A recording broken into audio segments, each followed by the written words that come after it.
In this section, what I'm going is to show you auto constraint command. It is next to fix command.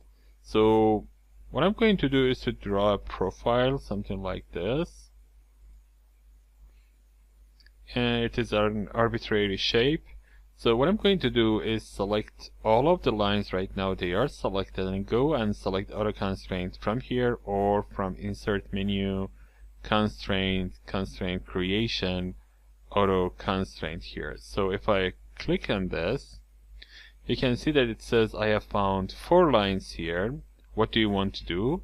I want to add some constraint to that, so I just ask Catia to do this for me instead of trying to find the constraints myself. I click on OK, and it says it could find some constraint like this, like dimensions that it could add, and sometimes angles that it could add here. So I have this, and I can modify the angles or whatever I want to in this shape. So this is what I can do by auto constraint. Let me press Ctrl Z. What I'm going to do is to make sure that this line is vertical, so I just drag it to right, and I know that this is vertical. This one is horizontal because it is already added. And now I select this shape, so I select it and try auto constraint one more time and click on OK. It says that yes, I could find some verticality here.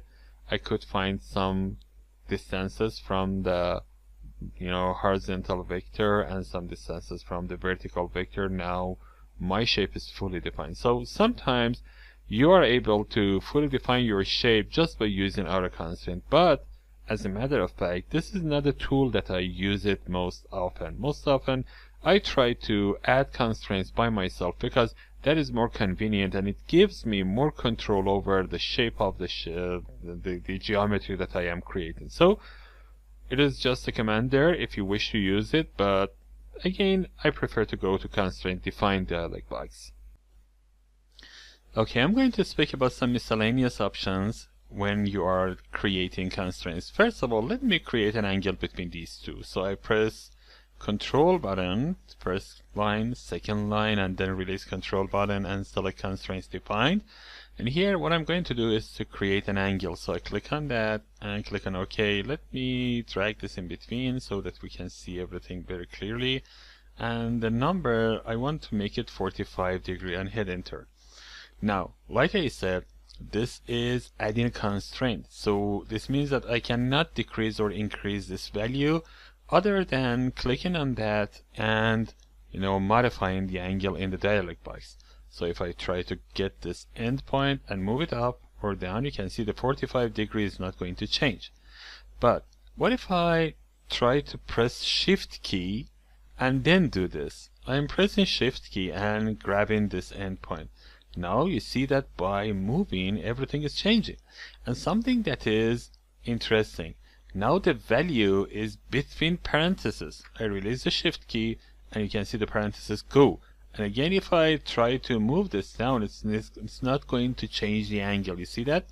So by moving using Shift, the value is not constrained. As a matter of fact, what happens is this. If I double click on this and constraint, there is an option here that says it is a reference constraint. If I click on that, the value is going to gray out. This means that now, again, you can see that between parentheses.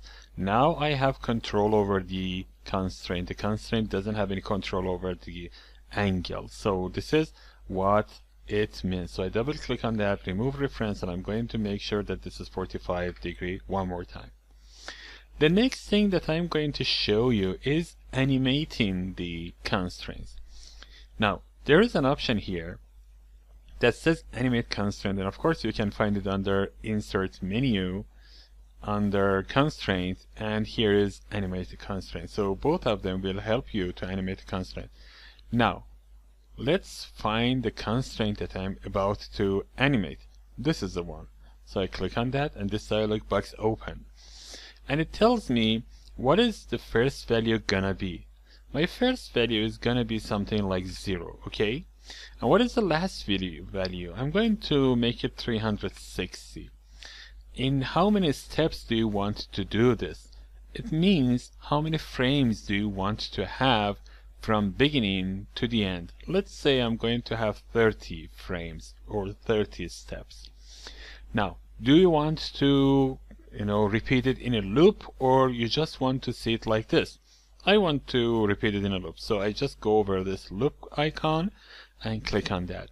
And now I'm going to start playing. So I go to run animation, and you see this constraint is not hidden. If you want to hide it, you just check this hidden constraint checkbox, and you can see that it goes away, but it is there, of course. And I start playing. Now you can see that it goes from 0 to 360, and of course it comes back because it's kind of a loop. Now if I click on this one, it goes one way and finishes. You see that? And if I type minus 360, what happens? It goes from this way. And this one is loop, and this one is what? It is a repeating thing. So in my case, repeating is something better, I guess.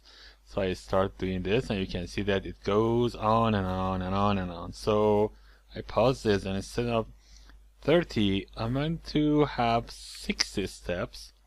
And now you see this like this. You see that? So animating the constraint is a very nice way. This is of course very simple, but let's say you are animating the constraint that you have created between different parts, like a shaft and a crank and a piston, and you want to show how the piston goes down and up and the crank is rotating. So this is kind of a thing that you need to do and create the animation. So I cancel this out, and this is the animate button. Something else that is very important is to make sure that you are not over constrained. So let's say that I'm going to select these two lines, and again this is a very simple thing, but most of the time when you are having complex shapes, it is going to show better. So let's say I have selected this. I already have an angle, but I go and select perpendicular and click on OK. You see that it says I cannot have perpendicular. One thing is this is constraining the angle. It doesn't let this 45 degree to become 90 degree. Let's say that we allowed it to be 90 degrees, so I just type 90 and click on OK. But again, although you see the perpendicular value here, but it is again kind of a magenta color. This means that this is over constrained. You can check for these problems. If you go to bottom toolbar, sometimes you can find it here. Sometimes you need to type the command. It is a sketch solving status button, or you can type C:, that is for command in here, the sketch solving status. If I click on that, this is going to open. It says it is over constrained. So I'm going to click on this magnifier button, and by this dialog box opens that tell me which over constraining is happening here. So it says, for example, the geometry has over constrained this line. I click on that and you can see it is highlighted, and also it says this line is over constrained as well. So I can just click here at the bottom. You can see that I have hide constraints.